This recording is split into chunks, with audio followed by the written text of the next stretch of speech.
Have you ever heard the phrase steering with the throttle? If you've ridden with a skilled driver, you've certainly felt it. For just a moment, as weight shift from initiating the drift is canceled out by reduced throttle and countersteer, the car feels as light as a cup of water, or maybe a block of tofu. In this beautiful moment, the car is perfectly balanced, and any slight input can make it settle into a long drift or whip into a slide in the other direction. With perfect throttle control, drifting feels almost effortless. But it doesn't start out that way. Many aspiring drifters are confident in an open parking lot or skid pad course, but when they try on a road course, or on the streets, they're always putting a tire off track.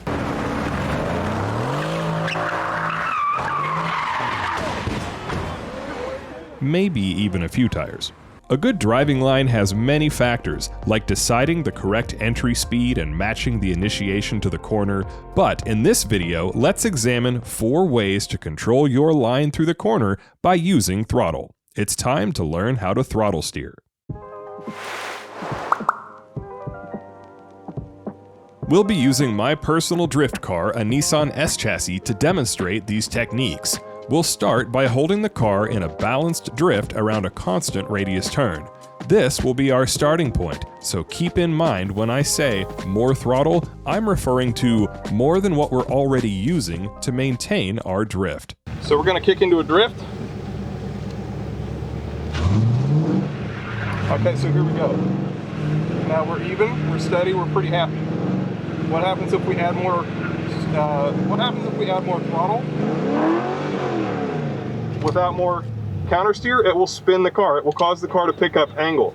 You can use this to narrow your radius as you're going around a turn, because if the car is at 45 degrees, then when you accelerate, if you don't counter steer more, you're basically going to pivot the car around the front tires, and then it's going to be cutting a tighter arc. So you can use that to intentionally make a tighter angle. Let's demonstrate. So now we're going to use more throttle to tighten our line. So we're going to go out kind of wide. See, we're pretty far away here from our cones. And if we want to go tight, we'll apply more throttle. And it's going to make the car come in tight. And then we can come around tight on the cones. I had limited track time, so let's recap in more detail. More throttle without more countersteer points the nose of the car closer to the apex of the turn. This tightens the line that the car is on, however, your steering angle limits how much you can add. Give more angle than the car has countersteer and you'll spin out, so keep in mind this is a subtle and controlled movement. In my demonstration, I used a small pulse of extra throttle to pitch the car in toward the inside of the turn, then briefly reduced throttle to stabilize it at the new amount of angle. If you think this sounds a lot like the recipe to initiate and catch a drift, you'd be right. This technique is about momentarily tipping the car out of balance and back toward a spin to tighten your line, and it's well suited for steering toward the apex from the middle of the track. But it may not be the best choice when you're already near the outside, and that's because it relies on acceleration, so there's a short delay before it actually tightens your line, a delay you may not be able to afford if you're already on the edge of the track. Now let's talk about if you add throttle and you add counter steer. That's going to be how you make the car go wider and go away from the turn that you're on. So we'll kick it into drift again. All right, we're gonna come around kind of tight here. Now if we apply throttle and we counter steer out, see, we got a bunch of distance. We were able to pull the car away. So using more throttle and more counter steer will let you drive away from the apex. You'll be able to widen your line. If you use more throttle and you don't counter steer more, it's going to pivot the car in. You can't do it too much because you'll angle stall, or you'll run out of steering angle or get to where you're facing the apex of the turn and driving at it instead of around it.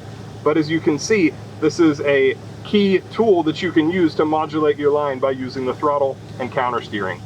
Adding throttle and countersteer together lets you drive away from the apex toward the outside of the corner. Unlike before, this technique relies on keeping the throttle and countersteer balanced. The increased throttle tries to spin the car, but the increased countersteer prevents it. The front tires are now pointed on a wider arc, so the car accelerates to the outside. Some might view this as a steering technique, but the underlying throttle input is the only reason it works. If we used more countersteer without extra throttle, it does something very different.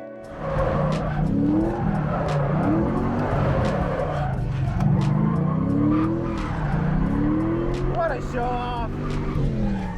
Beginners think about drifting as using countersteer to prevent spinning out, but that's not the full story. Too much countersteer for the amount of throttle you're using can cause an accidental transition where the car abruptly changes directions, and it's one of the most common ways beginners wreck their cars. This is precisely why throttle control is so important to smooth drifting.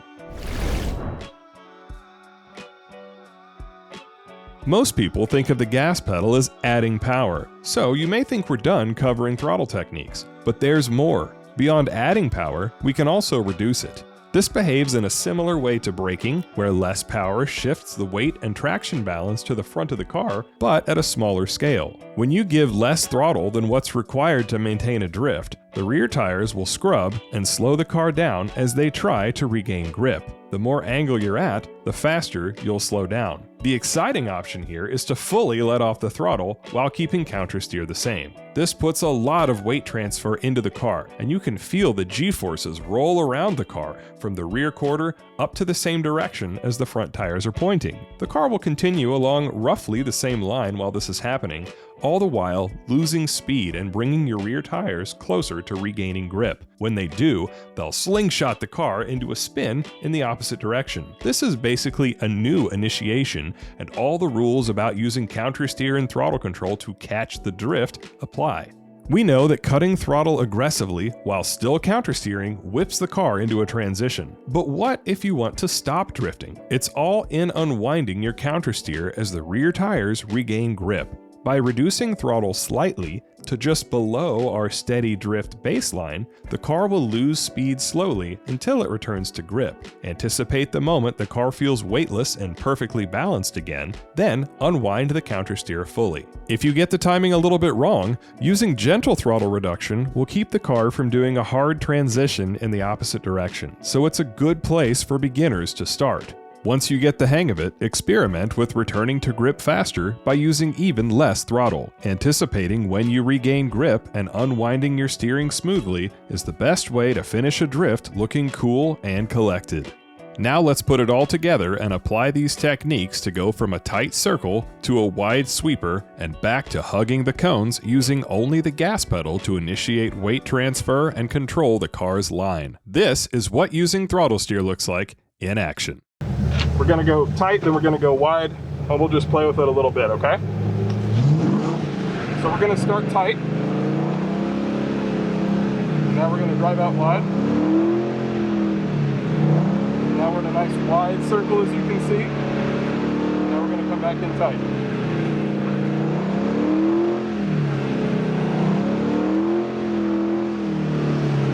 And now we'll stop drifting by holding throttle steady, waiting for the rear to catch, and then driving straight away. Throttle control is the key to putting the car where you want in any corner on any track, and that's why they call it steering with the throttle. And the better you get at drifting, the faster you'll go. Eventually, you'll be approaching corners so fast that you'll need to use the brakes to keep from flying off the outside of the track. That's why you need this video, where I'll show you how to use left foot braking to modulate your line in drift. You're also invited to join my newsletter called Tandem Talk, where I share more tips on drift technique, behind the scenes content, and unreleased footage. It's linked in the description and pinned comment, so sign up and I'll see you in the next video.